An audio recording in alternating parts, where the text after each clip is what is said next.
Hello everyone, I hope आप सभी मस्त होंगे, ज़बरदस्त होंगे। इस वीडियो से हम स्टार्ट करने वाले हैं इंजीनियरिंग मैथमेटिक्स का एक टॉपिक जिसका नाम है लैपलास ट्रांसफॉर्मेशन। ट्रांसफॉर्मेशन यानी कि बदलाव। कैसा बदलाव? लैपलास वाला बदलाव। किसका बदलाव? एक फंक्शन होगा किसी वेरिएबल के अंदर, लेट से टी। उसे हम बदल देंगे, लेट से किसी एस वेरिएबल के फंक्शन में। ऐसा करने से ऑफ कोर्स कुछ ना कुछ फायदा ही हो रहा होगा, तभी कर रहे होंगे। तो इस तरह से हमने बदलाव कर दिया है एक फंक्शन से दूसरे फंक्शन में, किसी एक तरीके से, यानी ट्रांसफॉर्मेशन कर दिया है। और जिस तरीके से किया है उस तरीके के ट्रांसफॉर्मेशन को हमने नाम दे दिया लैपलास ट्रांसफॉर्मेशन। सो लैपलास ट्रांसफॉर्मेशन बहुत ही आसान चीज है। किसी भी फंक्शन एफ ऑफ टी का लैपलास ट्रांसफॉर्मेशन जो है वो L of f of t से डिनोट किया जाता है। जिस तरह से एफ ऑफ टी का डेरिवेटिव हम D D T of f of t से डिफाइन कर सकते हैं, और फिर लेट से ये फंक्शन टी स्क्वायर था तो ट्रांसफॉर्म हो जाता है टू टी के अंदर। उसी तरह से L of f of t से रिप्रेजेंट किया जाता है, डिनोट किया जाता है Laplace transformation of f of t को, and it is given by the integral. और किस तरह से निकालेंगे हम उसे?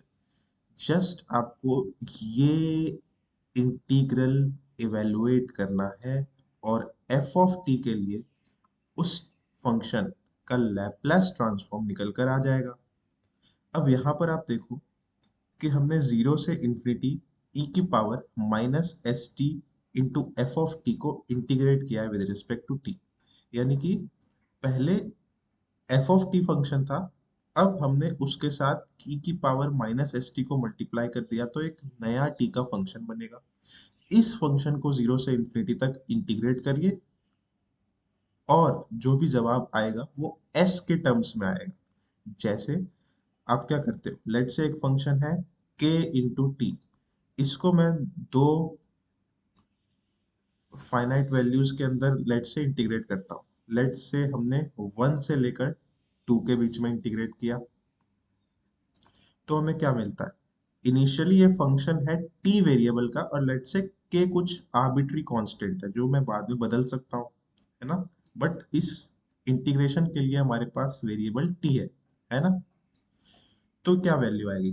के बाहर कर लो, t square by two, two को भी बाहर कर लो, और टी स्क्वायर में नीचे लोअर लिमिट लिखो, अपर लिमिट लिखो, और अगेन के बाय टू है कांस्टेंट। पहले लोअर लिमिट पुट करो, टू का square, minus upper limit put करो, वन का स्क्वायर। सो क्या आएगा? This will give you k by 2 times of 4 minus 1, which is equal to 3k by 2। सो आप देख रहे हो कि ये k के अंदर अल्टीमेटली एक एक्सप्रेशन आ गया जिसे मैं f ऑफ k भी कह सकता हूँ। उसी तरह से, ठीक इसी तरह से, हमारे पास ये जो इंटीग्रल है वो s, जो कि यहाँ पर एक कांस्टेंट है, उसके टर्म्स में फाइनली आ जाएगा। इसीलिए उस नए फंक्शन को हम कह देंगे f ऑफ s। तो इतनी नॉलेज सफिशिएंट है कुछ फंक्शंस के लैपलास ट्रांसफॉर्मेशन निकालने के लिए। सबसे पहला क्वेश्चन जो आपके टीचर आपसे पूछ लेंगे कि find the Laplace transform of one, है ना। y is equals to one एक फंक्शन है, इसका लैपलास ट्रांसफॉर्म क्या होगा वो बताओ। बहुत सिंपल, हमें क्या करना है? f ऑफ t जो है वो वन के बराबर है। So l of f of t क्या होता है? We know that L of f of t, किसी भी फंक्शन f ऑफ t के लिए उसका लैपलास जो है वो होता है जीरो से लेकर इंफिनिटी e की power minus s into T times of f of t और इस फंक्शन को इंटीग्रेट कर दो विद रिस्पेक्ट टू टी। इसका मतलब क्या हो जाएगा, L of one, F of T हमारे पास क्योंकि वन है तो L of one will be equals to zero से लेकर इंफिनिटी ई की power minus S T into one, यानी कि ई की power minus S T D T, zero से इंफिनिटी। अब आपको क्या करना है, एक इंटीग्रल जो कि है ई की power minus S T D T, इसको इवेल्युएट करना है, बाद में लिमिट्स पुट कर देनी है। सो ई की पावर माइनस एस टी का इंटीग्रेशन ई की power minus S t upon में टी का कोफिशिएंट यानी कि माइनस एस। ठीक है, अब इसमें लिमिट्स पुट कर देनी है, तो इसे लिमिट्स पुट करना है, मतलब ई की power minus S t upon में माइनस एस, और लोअर लिमिट है जीरो, अपर लिमिट है infinity. So this will give you constant. इसमें क्या क्या है वो बाहर निकालिए, क्योंकि हमें t की जगह वैल्यू सब्स्टिट्यूट करनी है, तो हमने माइनस में वन अपॉन एस एक चीज दिख रही थी उसे बाहर निकाला, फिर बचा e की power minus S t, lower limit है जीरो, अपर लिमिट इंफिनिटी। ये क्या दे रहा होगा, this will give you minus में one upon s times of e की पावर माइनस इंफिनिटी, जब आप t में इंफिनिटी डालोगे। ठीक है, हालांकि एग्जैक्टली इंफिनिटी हम पुट नहीं कर सकते, इसीलिए ई की पावर में टेंडिंग टू इंफिनिटी, जो कि ऐसे रिप्रेजेंट कर सकते हो, कोई खास फर्क नहीं पड़ने वाला। माइनस में लोअर लिमिट पे क्या वैल्यू आ रही होगी, ई की power zero, which is minus में वन अपॉन एस ई की पावर माइनस इंफिनिटी। ठीक है, ये ई की पावर एक्स का फंक्शन, उसमें आप माइनस इंफिनिटी की तरफ जा रहे हो, तो हमारे पास वैल्यू कहाँ जा रही है, जीरो, इसीलिए जीरो माइनस ई की power zero is one. And finally ये माइनस और ये माइनस से you will obtain it is equals to one upon s. So आप देख पा रहे होगे कि हमने बड़े आराम से वन जो फंक्शन है उसका लैप्लास ट्रांसफॉर्म निकाला, और s के टर्म्स में it is equals to one by S. और वन बाय एस जो है, यानी कि इस ग्राफ से हम पहुंच गए कुछ इस तरह का ग्राफ पे। तो आई hope you have understood this. On that note let's move forward. अरे, टीचर ने फिर हमसे पूछ लिया कि find the Laplace transform of T, है ना। तो इसका मतलब क्या है कि एल ऑफ टी पता करना है, जिसको हम लिख सकते हैं जीरो से लेकर इंफिनिटी ई की power minus S T, F of T जो कि यहाँ पर है टी डी टी। अब क्या है, आपको एक इंटीग्रेशन पता करना है जिसमें ई की पावर माइनस एस टी आ रहा है, टी आ रहा है, और टी के रिस्पेक्ट में इंटीग्रेट करना है। सो एक फंक्शन इनटू दूसरा function. I hope you have heard about this. Exponential पहले इंटीग्रेट करेंगे, एलजेब्रिक बाहर निकाल लेते हैं, और जो प्रोसेस होता है उसे कहते हैं इंटीग्रेशन बाय पार्ट्स। टी बाहर निकालो,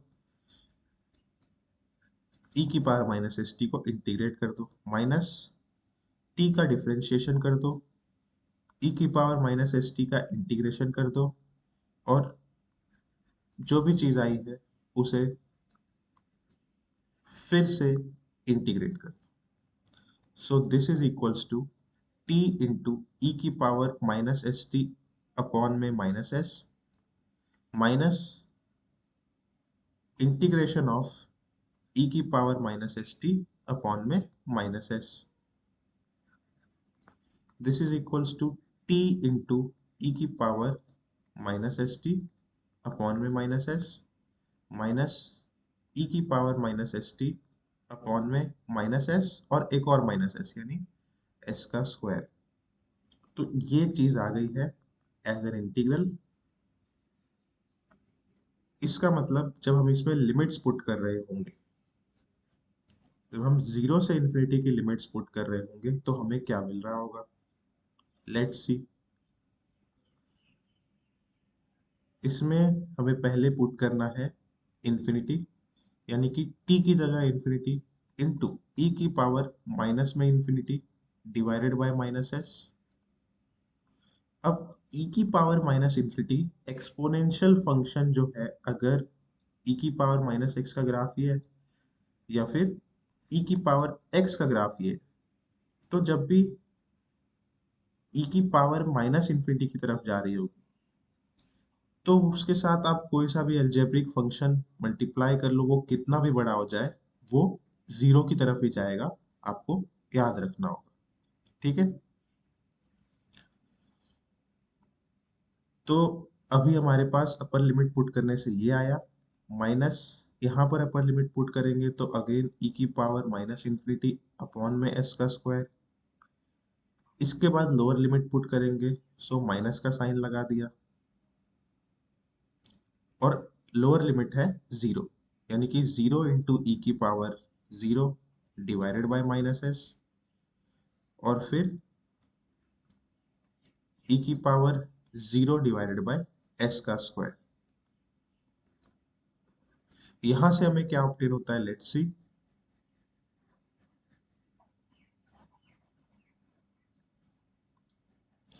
ई की power minus infinity into algebraic function, कितना भी तेजी से इंफिनिटी को जाए, कितना भी तेजी से बड़ा हो जाए, ई की पावर माइनस इंफिनिटी, यानी ई की पावर अगर माइनस में इंफिनिटी की तरफ जाए तो वो बहुत ही तेजी से जीरो बन जाएगा।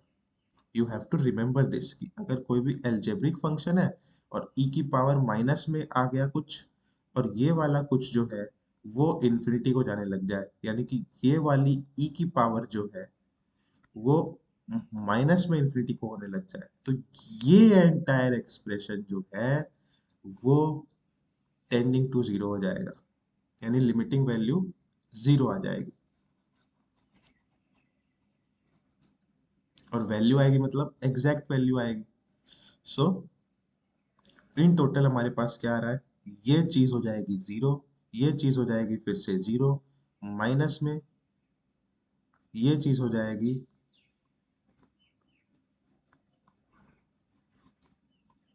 ये चीज हो जाएगी ई की पावर जीरो इंटू ई की पावर जीरो अगेन जीरो, और फिर माइनस में ई की power zero is one upon में एस का स्क्वायर। ये माइनस और ये माइनस मिलके हो जाएगा प्लस, और finally we are getting one upon में एस का स्क्वायर। सो यहाँ पर हमने निकाल लिया है एल ऑफ टी, जिसकी वैल्यू आ गई है वन अपॉन में एस का स्क्वायर, जो कि एस फंक्शन में बदल, एस का एक फंक्शन बन चुका है, इसीलिए एफ ऑफ एस। तो हमने क्या किया, टी जो कि है कुछ इस तरह से जीरो से इन्फिनिटी के अंदर, उसको हमने बदल दिया है कुछ इस तरह से एस के फंक्शन से। So I hope you have understood this. On that note let's move forward. समझते हैं कि लैप्लेस ऑफ एनी फंक्शन से एफ ऑफ टी वो एग्जिस्ट कब करता है, जिस पर आप कभी भी अपने कॉलेज में कुछ खास सवाल नहीं देख रहे होगे, but theory point of view से let's see. L of f of t exist करने के लिए आप डेफिनेशन देखो, हमने कैसे डिफाइन किया कि इंटीग्रल जीरो से लेकर इंफिनिटी ई की पावर माइनस कुछ constant S into T into F of T, ये जो टी का फंक्शन आया है वो टी के रिस्पेक्ट में जीरो से लेकर इंफिनिटी तक अगर इंटीग्रेट करो तो एग्जिस्ट करना चाहिए, है ना। यहाँ से जो एस का फंक्शन आ जाएगा वही लैपलेस है। लेकिन ऐसा जरूरी नहीं है कि हर बार आप इस इंटीग्रल को, है ना, कोई इंटीग्रल को जीरो से इंफिनिटी में आप हर बार एक वैल्यू निकाल पाओ, इट इज नॉट नेसेसरी ना। कहने का क्या मतलब है कि लेट से मैंने फंक्शन ले लिया, है ना, कोई फंक्शन ले लिया ई की पावर एस टी, और एफ टी की जगह आप ये रख लो, क्या हो जाएगा, ई की पावर माइनस एस टी और ई की पावर एस टी वन दे देंगे। अब आपको क्या करना है, जीरो से इंफिनिटी तक इंटीग्रेट करना है वन को, है ना। तो जैसे जैसे इसका मतलब क्या होता है, जीरो से infinity area under the curve, तो आप एरिया इवेल्युएट करोगे, इन्फिनिटी आंसर आएगा ऑब्वियसली, है ना। प्रोसेस से भी करके देख लो, डी टी का integration t, lower limit zero, upper limit infinity, so this area will tend towards infinity. So हमारे पास एक फाइनाइट वैल्यू नहीं है। इसका मतलब है किसी फंक्शन के लिए, एफ ऑफ टी के लिए लैपलेस ट्रांसफॉर्मेशन उसका एग्जिस्ट तब करेगा जब जिस इंटीग्रल से हमने उसे डिफाइन किया है, ये वाला इंटीग्रल जिससे हमने उसे डिफाइन किया है, उसकी एक फाइनाइट वैल्यू आ जाए, ना कि इंफिनिटी या माइनस इंफिनिटी आ जाए। तो बेसिक कंडीशन तो यही है। आप ये इंटीग्रल इवेल्युएट करके देखो, अगर प्लस माइनस इंफिनिटी आ गया तो ऑब्वियसली एग्जिस्ट नहीं करेगा। कोई फाइनाइट वैल्यू आ गई एस के टर्म्स में ऑब्वियसली, तो वो एग्जिस्ट कर जाएगा। इसी को दूसरे तरह से हम दो पार्ट में ब्रेक करके कैसे बोलेंगे, कि फर्स्ट कंडीशन इज कि हमारे पास फंक्शन एफ ऑफ टी जो है वो पीस वाइज कंटिन्यूअस हो जाए, और दूसरा है आप लिमिट कैलकुलेट करो टी टेंडिंग टुवर्ड्स इंफिनिटी के लिए। किस फंक्शन के लिए? ई की पावर माइनस में A T into F of T. ठीक है, ये टी का एक फंक्शन बन जाएगा। उसके लिए आप टी टेंडिंग टुवर्ड इंफिनिटी पर लिमिटिंग वैल्यू निकाल लो। निकालोगे तो एक फाइनाइट आंसर आना चाहिए। Again plus minus infinity type की चीज नहीं आनी चाहिए, फाइनाइट आना चाहिए। -2, 3.5, 78 कुछ भी, बट प्लस माइनस इन्फिनिटी नहीं आना चाहिए, दैट इज तभी वो फाइनाइट बन जाएगा। सो एक बात तो ये हो गई। दूसरी बात है पीस वाइज कंटिन्यूअस होना चाहिए। पीस वाइज कंटिन्यूअस मतलब आप इंटीग्रल इवेल्युएट कर रहे हो जीरो से इन्फिनिटी के अंदर, जीरो से इन्फिनिटी के अंदर आपका फंक्शन कंटिन्यूअस हो जाए तो बहुत अच्छा, पूरा कंटिन्यूअस हो जाए तो बहुत अच्छा। लेकिन पीस वाइज कंटिन्यूअस मतलब टुकड़ों में कंटिन्यूअस। टुकड़ों में कंटिन्यूअस का क्या मतलब है? आपके पास एक फंक्शन है, लेट से हमने एक इंटरवल लिया ए से बी, एक इंटरवल लिया है ए से बी, इसमें फंक्शन कंटिन्यूअस हो सकता है। इंटरवल में कंटिन्यूअस होने का मतलब है कि हर एक पॉइंट पर कंटिन्यूअस, जो कि ग्राफ अगर बना पाओ तो इजीली दिख जाता है। और एंड पॉइंट्स पर कंटिन्यूअस का मतलब है कि लोअर लिमिट पर लेफ्ट हैंड साइड से लिमिट लोगे तो कुछ फाइनाइट वैल्यू आ जाएगी, है ना। इनफाइनाइट नहीं, ग्राफ अगर इन्फिनिटी को जा रहा होता तो इनफाइनाइट वैल्यू आ जाती, बट यहाँ पर फाइनाइट वैल्यू आ जा रही है। सिमिलरली अपर लिमिट पर अगर लेफ्ट हैंड से टेंड करोगे, लेफ्ट हैंड लिमिट निकालोगे तो एक फाइनाइट वैल्यू आ जाएगी। सो दिस इज एक इंटरवल में कंटिन्यूअस होना। पीस वाइज कंटिन्यूअस होने का मतलब है कि टुकड़ों में कंटिन्यूअस होगा। यानी इस ए से बी इंटरवल को हम क्या करेंगे, बहुत सारे सब इंटरवल में डिवाइड कर सकते हैं। कुछ फाइनाइट नंबर ऑफ सब इंटरवल में हमने बांट लिया। तो अब ये जो सब इंटरवल है, ए से लेकर लेट से यहाँ पर एक पॉइंट आ रहा है अल्फा, और यहाँ पर एक पॉइंट आ रहा है बीटा। तो ये ए से अल्फा, अल्फा से बीटा और बीटा से बी, तीन इंटरवल्स में, तीन सब इंटरवल्स में डिवाइड हो गया। अब हर एक सब इंटरवल में आप देखो कि ग्राफ जो है वो कंटिन्यूअस है, कंटिन्यूअस है। और एंड पॉइंट्स क्या आ रहे हैं?